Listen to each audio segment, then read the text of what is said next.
जय श्री राम बच्चों। आज हम चैप्टर 3 मैथमेटिक्स का क्लास 10th का अध्ययन करेंगे, जिसमें हम सबसे पहले प्रतिस्थापन विधि,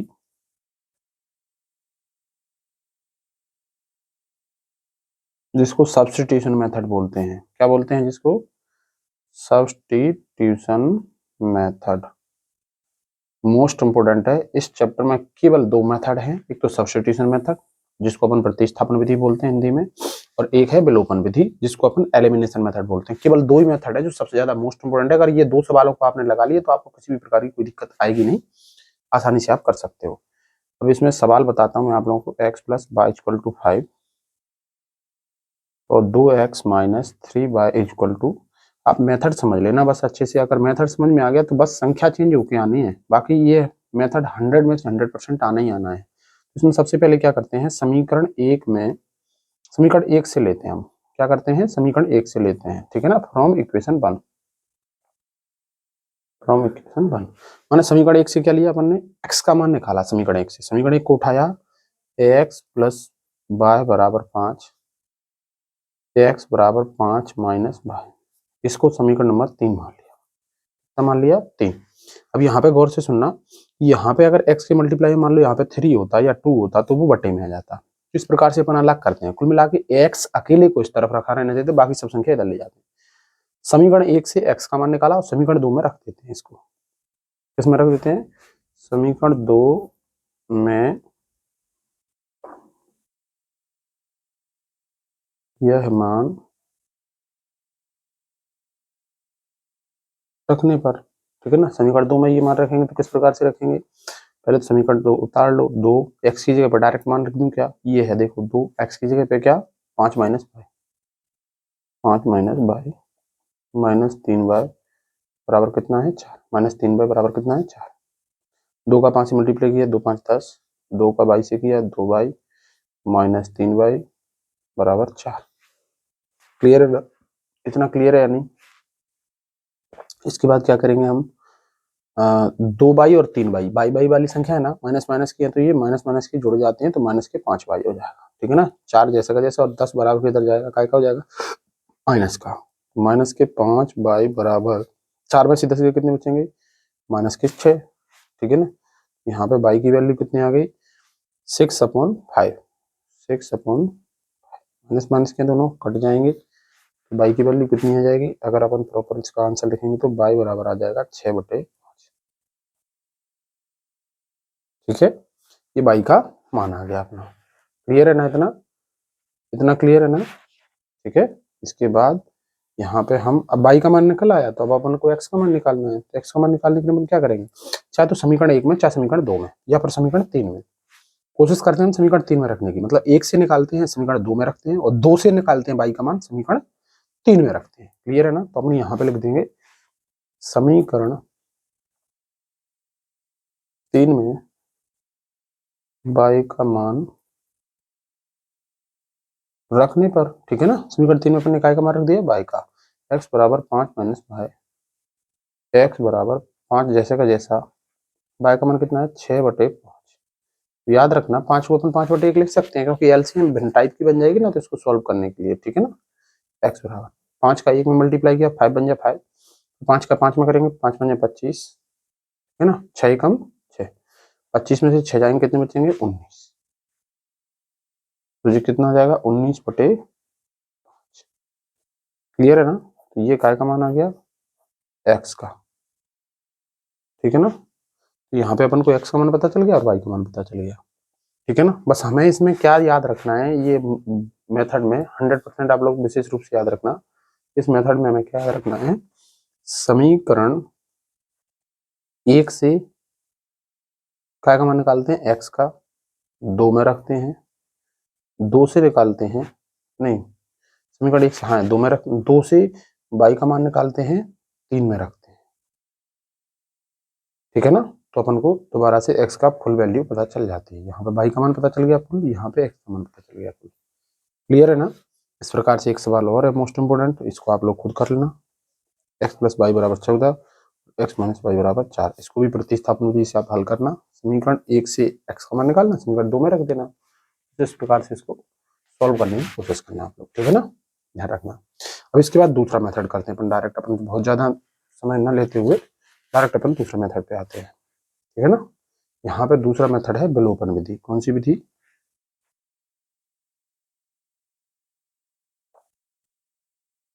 विलोपन विधि, इसको बोलते हैं एलिमिनेशन मेथड, ठीक है, एलिमिनेशन मेथड इसका नाम है। इस विधि को सॉल्व करने के लिए अपन क्या करते हैं, सबसे पहले समीकरण उतारते हैं। समीकरण इसमें भी ऐसा ही रहता है, एक्स और वाई के रूप में, ठीक है ना। दो इक्वेशन रहती हैं, दो समीकरण रहते हैं, 2x + 2y बराबर 12। मान लो इस प्रकार से समीकरण, समीकरण नंबर 1, समीकरण नंबर 2, ठीक है ना। पहले को समीकरण 1 मान लेते हैं, दूसरे को 2 मान लेते हैं। ये एकदम सिंपल मेथड है और ये ज्यादा मोस्ट है। मतलब अगर एलिमिनेशन मेथड और सब्स्टिट्यूशन मेथड यानी कि विलोपन विधि और प्रतिस्थापन विधि में अगर देखा जाए तो विलोपन विधि ज्यादा मोस्ट है। मतलब ये सरल भी है और ज्यादा मोस्ट इंपोर्टेंट भी है, ठीक है ना। और कभी अगर कोई क्वेश्चन में लिख के नहीं आया कि कौन सी विधि से आपको हल करना है, किस मेथड से आपको करना है, तो आप लोग ध्यान रखना कि आप लोग को एलिमिनेशन मेथड से करना सरल पड़ेगा, ठीक है ना। बाकी एज यू विश। यहाँ पे क्या करते हैं, कैंची गुणा करते हैं, क्रॉस मल्टीप्लाई करते हैं। 3 फर्स्ट समीकरण में ना, तो इसका सेकंड समीकरण मल्टीप्लाई करते हैं, और 2 सेकंड समीकरण में ना, दूसरे समीकरण में ना 2, तो इसका फर्स्ट समीकरण में करते हैं। मतलब कैंची गुणा करते हैं, इसका ऊपर करते हैं और इसका नीचे करते हैं। मतलब नीचे वाले का ऊपर करते हैं, ऊपर वाले का नीचे करते हैं।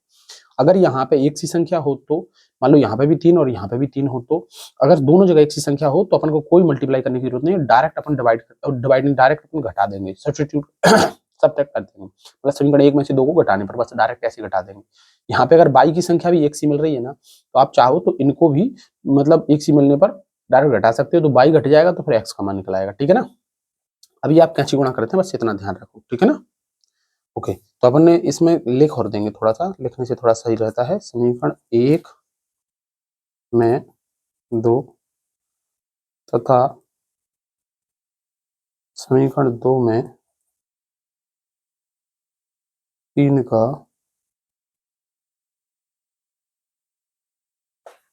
गुणा करने पर, ठीक है ना, अपन ने इस प्रकार से मल्टीप्लाई कर दिया। तो अपन ने देखो समीकरण 2 का गुणा किया 3 में, 2 3 जा 6 x, 2 1 जा 2y, 2 10 जा 20। 3 का किया 3 2 जा 6 x, 3 2 जा 6 y, और 12 3 जा 36। यहाँ पे लिखेंगे हम घटाने पर, क्या लिखेंगे, कैसे घटाते हैं, यहाँ पे 6x, ये भी ये 6x है ना, ये प्लस का है, तो यहाँ पे अपन लिख देंगे माइनस। ये साइड में लिखते हैं थोड़ा सा, ठीक है ना, इसके जस्ट बगल में नहीं, नीचे नहीं।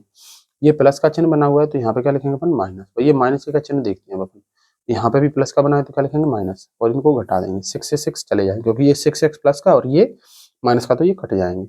ये 6 ना अब प्लस का नहीं है, माइनस का है, तो 6 माइनस का है, 2 प्लस का है, तो 6 में से 2 घटाएंगे, कितने बचेंगे, 4 बाय, बड़ी संख्या माइनस की इसलिए माइनस के 4। यहाँ पे ये भी 36 में से 20 जाएंगे तो कितने बचेंगे, 36 में 20 जाएंगे, 16 बचेंगे, माइनस के 16, ठीक है ना। तो बाई बराबर कितना आ गया, माइनस के 16 बटे माइनस के 4। माइनस माइनस कटेगा तो बाई बराबर आ जाएगा 4। ये काय का मान निकल आया, बाई का मान निकल आया। क्लियर है ना। बाई का मान अपन समीकरण 1 में रखेंगे, ठीक है ना, चाहे तो अपन समीकरण 2 में भी रख सकते हैं। तो समीकरण 1 में बाई का मान रखने पर, इंग्लिश में put this value in equation first, इसमें क्या लिखेंगे इंग्लिश में, multiply 2 in equation first and multiply 3 in equation second, ठीक है ना। इस प्रकार से अपन लिखेंगे। तो समीकरण 1 क्या था अपना, 3x प्लस y बराबर 10, तो अपन उतार लेंगे एक बार यहाँ पे, 3x प्लस y बराबर 10। 3x जैसा का जैसा, y का मान कितना था 4, बराबर कितना हो जाएगा 10। 3x प्लस y का मान कितना रखेंगे, यहाँ पे 4 रखेंगे, ठीक है ना, बराबर 10 माइनस 4 यानी कि 6। x बराबर कितना हो जाएगा, 6/3। x बराबर कितना हो जाएगा, 6/3, यानी कि x बराबर यहाँ पे हो जाएगा 2। तो यहाँ पे लिखेंगे अपन, यहाँ पे मतलब नीचे लिखते, अब जगह नहीं बची है तो मैं यहीं पे लिख देता हूँ, x बराबर 2 आ गया और y बराबर कितना आ गया 4। ये अपने प्रॉपर आंसर है, ठीक है ना। तो इस प्रकार से हमें विलोपन विधि को सॉल्व करना है, ठीक है ना। अच्छे से आप लोग ध्यान रख लो, एक बार इसका स्क्रीनशॉट ले लो यहाँ तक, ठीक है ना। और फिर इसका स्क्रीनशॉट लेना, तो ये आपका पूरा सवाल हो जाएगा। क्लियर है? किसी कोई दिक्कत तो नहीं? अब मैं आप लोगों को बता रहा हूँ कुछ 1-2 सवाल और हैं जिनको आपको सॉल्व करना है। 3x माइनस 5y माइनस के 4 बराबर 0। देखना, इसको सही समीकरण बनाना है पहले तो ये थोड़ा सा क्या है ना, माइनस का 4 है ना, संख्या है, ये बराबर किस तरफ रहती है, देखो इस समीकरण में रहती थी, उसको सेट करो। 3x माइनस 5y बराबर प्लस का 4, ठीक है ना, इसको समीकरण 1 मान लो। दूसरा क्या लिखा है इसमें, और थोड़ा सा दिया है अलग टाइप से, +7। तो आप लोग विशेष याद रखना, देखो y वाली संख्या इधर रहती है, x और y इधर रहती है, तो अपन इसको क्या करेंगे, 9x minus 2y is equal to 7, ये समीकरण नंबर 2। अब मल्टीप्लाई की अगर बात आएगी तो देखो 9 का गुणा ऊपर वाले में करेंगे, 3 का गुणा नीचे वाले में करेंगे, गुणा करके फिर अपन घटा देंगे, इस प्रकार से आंसर निकल आएगा। एक और सवाल और है जिसको आपको सॉल्व करना है खुद से ही, ठीक है ना, जो मोस्ट इंपोर्टेंट है। ये सवाल मैं जो लिख रहा हूँ ना, वो एग्जाम के पॉइंट ऑफ व्यू से ही आने वाले हैं, मतलब एग्जैक्ट यही क्वेश्चन आ सकते हैं आपको, ठीक है ना, इसलिए मैं इनको लिख रहा हूँ। तो इनको भी आप लोग सॉल्व कर लेना, जैसे इसमें 4 का मल्टीप्लाई कर देंगे और इसमें क्या क्या करना पड़ेगा, 2 का मल्टीप्लाई करना, इस प्रकार से फिर घटा देंगे और इनके आंसर आप आसानी से निकाल सकते हो, ठीक है ना। कर लोगे क्या इनको, किसी प्रकार की कोई दिक्कत? ठीक है, अब हम नेक्स्ट वाला सवाल करते हैं। नेक्स्ट वाला सवाल करने के लिए हमें अगली विधि कोई नहीं है, बस इसमें लैंग्वेज रहती है, समझ लो। अब ये रहते हैं थोड़े से छोटे, लैंग्वेज लिखी है हुई है इसमें, 2 संख्याओं का जो अंतर है, क्या है, 2 संख्या, बस 3 ही टाइप के सवाल है इसमें जो आने वाले हैं, ठीक है ना। या तो एक लैंग्वेज टाइप का आ जाएगा सवाल, ठीक है ना, और आपका उसमें थोड़ा सा विलोपन विधि या प्रतिस्थापन विधि से करना होगा। और अगर लैंग्वेज टाइप का नहीं आया तो डायरेक्ट मेथड आ जाएंगे, वो अभी जो पीछे मैंने बताया। 2 संख्याओं का अंतर कितना है, अंतर कितना है, 26, ठीक है ना। और पहली संख्या माने एक संख्या दूसरी की 3 गुनी है, एक संख्या दूसरी की 3 गुनी है, कितनी गुनी है, 3 गुनी है। तो अपन को क्या करना है, संख्या ज्ञात करना है, ठीक है ना, क्या ज्ञात करना है, तो उन संख्याओं को ज्ञात करना है। संख्याएं ज्ञात करो, ये सवाल थोड़ा अच्छा है, ठीक है ना, मोस्ट इंपोर्टेंट है, परीक्षा में आया है, ये लास्ट ईयर ही आया था। तो अपन क्या करेंगे, यहाँ से अगर इसको हल करेंगे ना, तो अपन क्या करेंगे, माना पहली संख्या, let first number is x, तथा दूसरी संख्या क्या मानेंगे अपन, y। देखो इसमें 2 समीकरण बनने हैं, एक x में एक y में, तो अपन पहली और दूसरी संख्या क्या मानते हैं, x और y, तो उसके अकॉर्डिंग अपन सॉल्व करते हैं। अपन क्या करेंगे फिर, प्रश्नानुसार, ठीक है ना, किसके अनुसार, प्रश्नानुसार। प्रश्नानुसार क्या करेंगे, ax माइनस वाई बराबर 26, देखो पहले ही लिखा हुआ है 2 संख्याओं का अंतर 26 है, तो अपन ने अंतर किया और 26 लिख दिया, समीकरण नंबर 1 हो गया, ठीक है ना। इसको अपन पुनः प्रश्नानुसार करेंगे, पुनः प्रश्नानुसार, पुनः प्रश्नानुसार में क्या होगा, पहली संख्या दूसरी संख्या की कितनी है, 3 गुनी है, तो पहली संख्या ये है और दूसरी संख्या ये है, ये 3 गुनी है, मतलब इसमें तो 3 का गुणा पहले से ही है, तो अपन को बराबर करने के लिए किसमें गुणा करना पड़ेगा, छोटी वाली संख्या में, तो x minus 3y equal to 0, इसको समीकरण नंबर 2 कर देंगे हम, ठीक है ना। और समीकरण 1 और 2 को अपन आराम से सॉल्व कर सकते हैं, ठीक है ना। विलोपन विधि से मैं करके दिखा देता हूँ, देखो इसमें x और x है, तो समीकरण 1 में से 2 को डायरेक्ट घटा देंगे, तो क्या लिख देंगे, समीकरण 1 में से 2 को घटाने पर x माइनस वाई बराबर 26, x माइनस 3y बराबर 0, ठीक है ना। घटाएंगे तो क्या करेंगे, इसमें माइनस, यहाँ पे प्लस, यहाँ पे माइनस, ठीक है ना, x से x कट जाएगा, 3y प्लस का है, y माइनस का है, तो 3y प्लस का और y माइनस का, तो इसमें क्या बचेगा, 2y बचेगा ना, 3y में 1 y जाएगा, बराबर कितना, 26, 26 में से 0 घटाएंगे 26 ही बचेंगे, y बराबर ये 26 बटे 2 कितना हो जाएगा, 26, ये बटे में 2 आ जाएगा, तो मैं डायरेक्ट 13 लिख रहा हूँ, ठीक है ना। तो अपनी दूसरी संख्या कितनी आ गई, 13। पहली संख्या निकालने के लिए अपन थोड़ा सा और करते हैं, समीकरण 1 में मान रखते हैं, समीकरण 1 या समीकरण 2 में रख दो, समीकरण 2 में मान रखने पर, लो समीकरण 2 में रख लेते हैं, थोड़ा सरल पड़ जाएगा, मान रखने पर समीकरण 2 क्या है, x माइनस 3y बराबर 0, y का मान कितना रखना है, 13, x माइनस 3 इंटू 13 बराबर 0, एक्स माइनस 13 थी 13 3 जा 39 इक्वल टू 0 एक्स इक्वल टू 39। अब हमने क्या माना था, पहली संख्या को कितना माना था x। अब पहली संख्या बराबर 39 था, दूसरी संख्या कितनी हो जाएगी 13, ये बाई बराबर। क्लियर है ना, बस ये अपना आंसर है, आराम से कर लोगे ना इसको सॉल्व, किसी प्रकार की कोई दिक्कत तो नहीं, ठीक है ना। इस प्रकार के सवालों को इस प्रकार से सॉल्व किया जाता है, तो आप लोगों को विशेष रूप से इस बात का ध्यान रखना है, ठीक है ना। एक और है सवाल, इसमें लिखा है माना दो संपूरक कोण हैं, दो संपूरक कोण हैं, संपूरक कोण को संपूरक कोण है, ठीक है ना। तो हमें ये बात याद रखनी होगी, संपूरक कोणों का जो एडिशन रहता है, मतलब दो संपूरक कोण रहते हैं उनका योगफल जो रहता है वो 180 रहता है, ठीक है ना। तो हम हल करेंगे, ठीक है ना। और उसमें आगे क्या लिखा था, पहला कोण दूसरे कोण से 18 डिग्री अधिक है, पहला संपूरक कोण है, पहला तो ये लिखा है पहली कंडीशन, पहला कोण दूसरे से 18 डिग्री अधिक है, ठीक है ना। तो वो कोण ज्ञात कीजिए, तो अपन मान लेंगे, माना पहला कोण x, तो दूसरा कोण कितना मान लिया अपन ने y, ठीक है ना। बस प्रश्नानुसार करेंगे डायरेक्ट, क्या करेंगे प्रश्नानुसार। प्रश्नानुसार लिखा है संपूरक कोण है, तो संपूरक कोणों का योगफल 180 होता है, हमें ये पता है कितना होता है 180। क्लियर है ना। संपूरक कोणों को सप्लीमेंट्री या कॉम्प्लीमेंट्री एंगल बोलते हैं, ठीक है ना, ध्यान रखना आप लोग थोड़ा सा, बस इतना याद रखो आप तो कि इसमें ये संपूरक कोण लिखा हुआ है, तो आप लोगों को इनका योगफल कितना करना है 180 करना है, ठीक है ना। पुनः प्रश्नानुसार करेंगे, पुनः प्रश्नानुसार, समीकरण नंबर 1 तो अपना बन गया, प्रश्नानुसार, पुनः प्रश्नानुसार क्या लिखा है, पहला कोण दूसरे से कितना ज्यादा है 18 ज्यादा है, देखो पहला कोण x है, दूसरा कोण y है, और ये 18 ज्यादा है, तो अपन को जोड़ना किसमें पड़ेगा, इसमें जोड़ना पड़ेगा ना 18, ठीक है ना, तो छोटे वाले में जोड़ना पड़ेगा, x माइनस वाई बराबर कितना आ गया 80। समीकरण नंबर 1, समीकरण नंबर 2, अगर आप चाहो तो समीकरण 1 और 2 को डायरेक्ट हटा के इसको सॉल्व कर सकते हो, बता देता हूँ मैं आपको करके थोड़ा सा, ठीक है। वैसे जरूरत नहीं, आप लोग आसानी से कर सकते हो बलोपन विधि से, इसको देखो एलिमिनेशन मेथड से ही कर रहा हूँ मैं, x minus by x plus by बराबर 180 और x माइनस बाई बराबर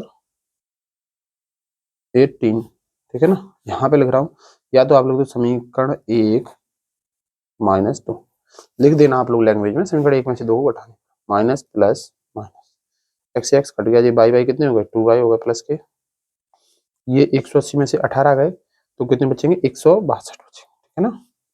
बाई बराबर 180 में से 18 के कितने बचेंगे 162, ठीक है। बाई बाई कितना हो गया 2y हो गया, तो 180 में से 18 के कितने बचेंगे 162 बचेंगे, तो 162 में 2 का भाग देंगे तो अपन डायरेक्ट लिख देता हूँ मैं 81, एंगल का मान कितना आ जाएगा, पहले एंगल का 81 और दूसरा एंगल इसमें मान रख देंगे, अपन आंसर निकल आएगा, ठीक है ना।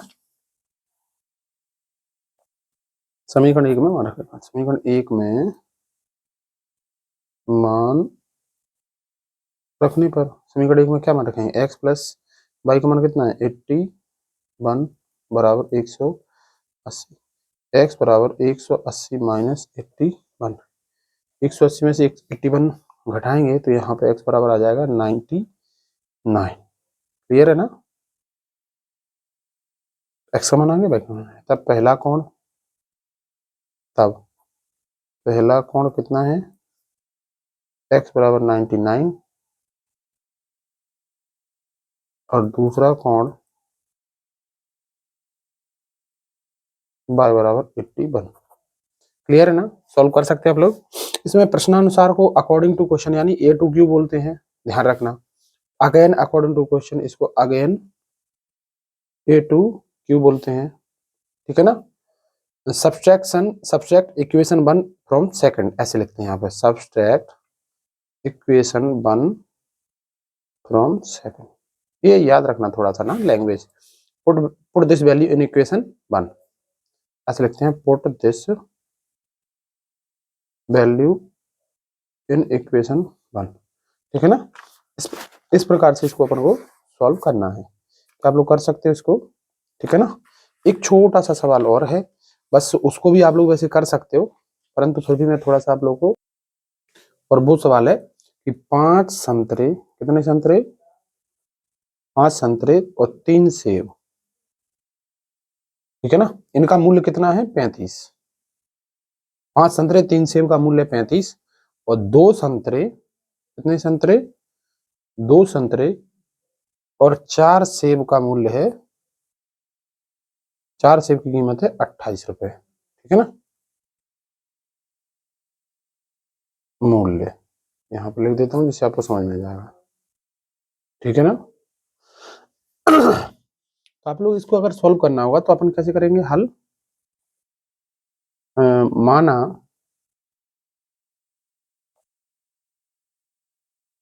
एक संतरे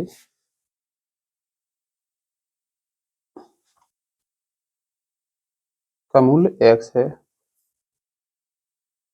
और एक सेब का मूल्य, वो तो वही है जो चीज अपन को निकालना होगा उसी को अपन मान लेते हैं y है। प्रश्नानुसार करेंगे अपन, क्या करेंगे प्रश्नानुसार, उसमें क्वेश्चन में लिखा है 5 संतरे तो 5x हो जाएगा, ठीक है ना, और 3 सेब यानी कि 3y हो जाएगा, क्योंकि सेब का मूल्य y है और 3 सेब का मूल्य 3y, इन दोनों को टोटल जोड़ के कितने हो रहे हैं 35। ये समीकरण नंबर 1 लिखेंगे अपन पुनः प्रश्नानुसार again A to Q according to question, according to question, ठीक है ना, इंग्लिश में बोलते हैं अपन 2x plus 4y is equal to 28, ये अपना समीकरण नंबर 1 है, ये समीकरण नंबर 2 है। क्या करेंगे अपन वही है, क्रॉस मल्टीप्लाई करके इसको सॉल्व करेंगे। क्रॉस मल्टीप्लाई क्या करेंगे, देखो 2 का गुणा ऊपर वाले समीकरण में करेंगे, इसमें करेंगे ना, और 5 का गुणा इसमें करेंगे, अपन कर लेते हैं, बता देता हूँ समीकरण 1 में 2 तथा 2 में 5 का गुणा करने पर, क्लियर है ना, गुणा करेंगे, देखो इसमें 2 का गुणा किया, 2 पंजे 10x प्लस 2 दिए 6y बराबर 35 दूनी 70, 5 का गुणा करेंगे, 5 दूनी 10x प्लस 5 चौक 20y बराबर 28 में 5 का मल्टीप्लाई करेंगे तो कितना आएगा, ये 140, ठीक है ना, 5 अट्ठे 40 और 5 दूनी 10 4 14, ठीक है 140 आएगा, क्लियर है ना। समीकरण 1 में से 2 को क्या करेंगे अपन घटा देंगे, यहाँ पे लिख देंगे अपन घटाने पर, क्लियर है ना। यहाँ पे देखना 35 का 2 मल्टीप्लाई करेंगे तो कितना आएगा 70 आएगा, ठीक, माइनस माइनस ये 10 कट गया, 20 में से 6 का कितने बचेंगे 14 बाय 140 के कितने बचेंगे 70, ठीक है ना, ये यहाँ पे माइनस लगेगा तो ये भी माइनस की और ये भी माइनस की, क्लियर है ना, बड़ी संख्या माइनस की है तो घटा लेंगे अपन, माइनस के 70 बटे माइनस के 40, माइनस माइनस कट गए, बाई बराबर कितना आ जाएगा 5, बाई का मान कितना आ जाएगा यहाँ पे 5 आ जाएगा, ठीक है, कर लोगे ना आप लोग, आसानी से कर सकते हैं बिल्कुल। अब इस वैल्यू को बाई का मान कितना आ गया 5, तो इस वैल्यू को अपन समीकरण 1 में रख देंगे या समीकरण 2 में रख देंगे, है ना, कौन सा सरल लग रहा है आपको, कौन सा लग रहा है, ऊपर वाले में रख देते, समीकरण 1 में रख देते हैं, किसी में भी रख दो कोई दिक्कत नहीं है उससे, ठीक है ना, किसी प्रकार की कोई समस्या नहीं आती। समीकरण 1 में